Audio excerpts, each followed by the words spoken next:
بسم اللہ الرحمن الرحیم۔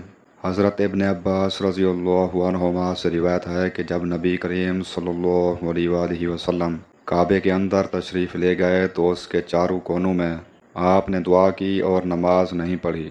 پھر جب باہر تشریف لائے تو 2 رکعت نماز کعبے کے سامنے پڑھی اور فرمایا کہ یہی قبلہ ہے۔ صحیح بخاری حدیث نمبر 398۔ حضرت براء بن عازب رضی اللہ عنہما سے روایت ہے کہ نبی کریم صلی اللہ علیہ وسلم نے 16 یا 17 ماہ تک بیت المقدس کی طرف منہ کر کے نمازیں پڑھیں، اور رسول اللہ صلی اللہ علیہ وسلم دل سے چاہتے تھے کہ کعبے کی طرف منہ کر کے نماز پڑھیں۔ آخر اللہ تعالیٰ نے یہ آیت نازل فرمائی، ہم آپ کا آسمان کی طرف بار بار چہرہ اٹھانا دیکھتے ہیں۔ پھر آپ نے کعبے کی طرف منہ کر لیا اور احمقوں نے جو یہودی تھے کہنا شروع کیا کہ انہیں اگلے قبلے سے کس چیز نے پھیر دیا۔ آپ فرما دیجئے کہ اللہ ہی کی ملکیت ہے، مشرق اور مغرب، اللہ جس کو چاہتا ہے سیدھے راستے کی ہدایت کر دیتا ہے۔ جب قبلہ بدلا تو ایک شخص نے نبی کریم صلی اللہ علیہ وسلم کے ساتھ نماز پڑھی، پھر نماز کے بعد وہ چلا اور انصار کی ایک جماعت پر اس کا گزر ہوا جو عصر کی نماز بیت المقدس کی طرف منہ کر کے پڑھ رہے تھے۔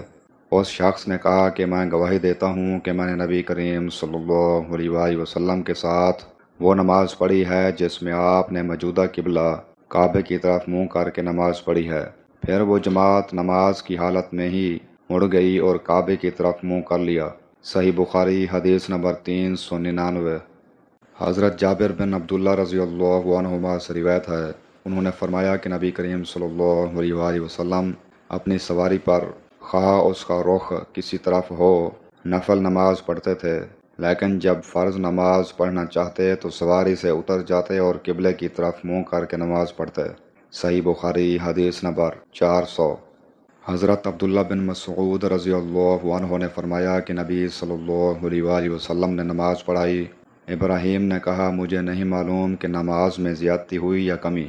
پھر جب آپ نے سلام پھیرا تو آپ سے کہا گیا کہ یا رسول اللہ، کیا نماز میں کوئی نیا حکم آیا ہے؟ آپ نے فرمایا آخر کیا بات ہے؟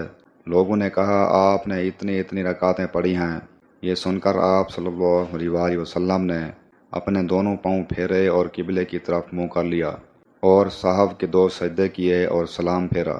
پھر ہماری طرف متوجہ ہوئے اور فرمایا کہ اگر نماز میں کوئی نیا حکم نازل ہوا ہوتا تو میں تمہیں پہلے ہی ضرور کہہ دیتا، لیکن میں تو تمہارے ہی جیسا آدمی ہوں، جس طرح تم بھولتے ہو میں بھی بھول جاتا ہوں، اس لیے جب میں بھول جایا کروں تو تم مجھے یاد دلایا کرو، اور اگر کسی کو نماز میں شک ہو جائے تو اس وقت ٹھیک بات سوچ لے اور اسی کے مطابق نماز پوری کرے، پھر سلام پھیر کر 2 سجدے سہو کے کر لے۔